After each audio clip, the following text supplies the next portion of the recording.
নবীজি বলতেছেন ওয়াল্লাযী নাফসি বিয়াদিহি, ওই আল্লাহর কসম যার কুদরতি হাতে আমার প্রাণ, লা তা'মুরুন্না বিল মা'রুফ, তোমরা অবশ্যই সৎ কাজের আদেশ করো, ওয়ালা তানহাউন্না আনিল মুনকার, এবং অবশ্যই তোমরা অসৎ কাজ থেকে বারণ করো। আও লা ইউশিকান্নাল্লাহু আন ইউবআসা আলাইকুম, আর যদি তোমরা যদি এই সৎ কাজের আদেশ এবং অসৎ কাজের নিষেধ যদি তোমরা যদি না করো, আও লা ইউশিকান্নাল্লাহু আন ইয়াবআসা আলাইকুম ইকাবাম মিন, তাহলে আল্লাহ তাআলা অচিরেই তোমাদের সকলের উপর আল্লাহর আযাব, আল্লাহর শাস্তি অবতীর্ণ হবে।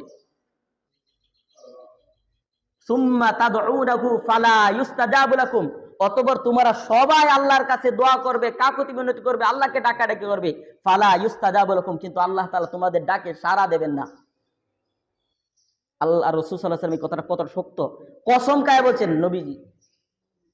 নবীজির কথা তো কসম খাওয়ার কোনো প্রয়োজন পড়ে না, কারণ নবীজি যা বলে এর মধ্যে কোনো সন্দেহের কোনো অবকাশ নাই। কিন্তু উম্মতকে বোঝানোর জন্য নবীজি এখানে আল্লাহর কসম করে বলতেছেন যে তোমরা যদি সৎ কাজের আদেশ এবং অসৎ কাজের নিষেধ যদি না করো, তাহলে আল্লাহ তাআলা তোমাদের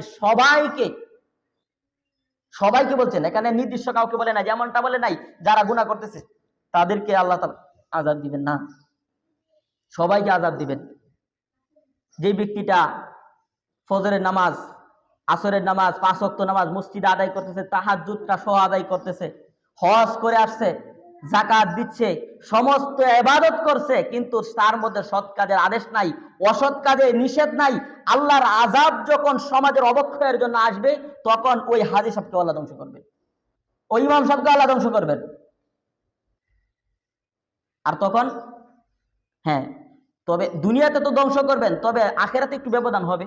আখেরাতে আপনি যেহেতু সরাসরি পাপ করেন নাই, আপনাকে আখেরাতে মুক্তি দেওয়া হবে,